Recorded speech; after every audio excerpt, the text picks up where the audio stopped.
గత ప్రభుత్వంతో చాలా కామెంట్ చేశారు. గతంలో గవర్నర్ కూడా కొన్ని కామెంట్ చేసినప్పుడు మీరు కూడా మద్దతు తెలిపారు, ఒక ఆడపిల్లని అట్లా అనొద్దు అని. సో ఆ గవర్నమెంట్తో గవర్నర్కి ఉన్న గ్యాప్ని ఆ గవర్నమెంట్ ఆమె చాలాసార్లు ప్రతిఘటించే ప్రయత్నం చేశారు. మీ గవర్నమెంట్తో గవర్నర్ గారికి రిలేషన్ ఎట్లా ఉండబోతుంది? ఎట్లున్నది అనుకుంటున్నావు ఈ 25 రోజులు? సేమ్ అట్లనే కంటిన్యూ అయింది. सर आपकी गवर्नमेंट यहाँ पर कर्नाटक के कांग्रेस गवर्नमेंट से काफी ज्यादा इंस्पायर है। 5 गारंटी यहाँ पर जो तेलंगाना में आपकी सरकार है, कांग्रेस की सरकार जो कर्नाटक में है, हमने इलेक्शन कैंपेन के दौरान भी देखा कि काफी ज्यादा वहां से इंस्पिरेशन लिया। कर्नाटक सरकार ने एक फैसला लिया है, बेंगलोर में उनकी म्यूनिसिपैलिटी ने 60% बोर्ड्स जो हैं साइनेजेस लोकल लैंग्वेज में होंगे। आपकी क्या राय है? तेलंगाना में हैदराबाद शहर में भी ये चीज होना चाहिए। प्लस उनका कहना है कि 70% लोकल को इंडस्ट्रीज में अपॉइंटमेंट मिलना चाहिए।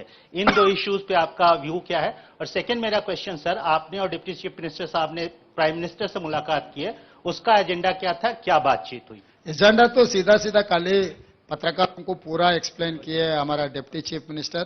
हमारा कोई हिडन एजेंडा नहीं है, हमारा लोगों के ऊपर कोई कुछ केस नहीं है, कुछ लूट मार किए सो वाले माफ करने के लिए झुकने का भी नहीं है। हम सीधा गए, हमारे दरखास्त दिए तेलंगाना जनता के तरफ से। प्राइम मिनिस्टर ने आश्वासन दिलाया कि भाई सरकार, केंद्र सरकार प्रदेश सरकार के लिए अच्छा मदद देंगे, तो we are expecting that support. और तीसरी बात, ये जो चर्चा हो रही है ये 5 गारंटीज के बारे में, कर्नाटक के मॉडल, इधर के मॉडल, उधर के मॉडल, कहीं के मॉडल नहीं, ये तेलंगाना मॉडल है। तेलंगाना मॉडल के हिसाब से हम जिम्मेदारी से ये काम निभाएंगे। जो जो वेलफेयर के लिए एलिजिबल है, हर eligible person will get this welfare scheme. Sir ఒక్క నిమిషం సార్, ఇప్పుడు ఆల్రెడీ రైతు బంధు కానీ పెన్షన్లు కానీ ఒక్క నిమిషం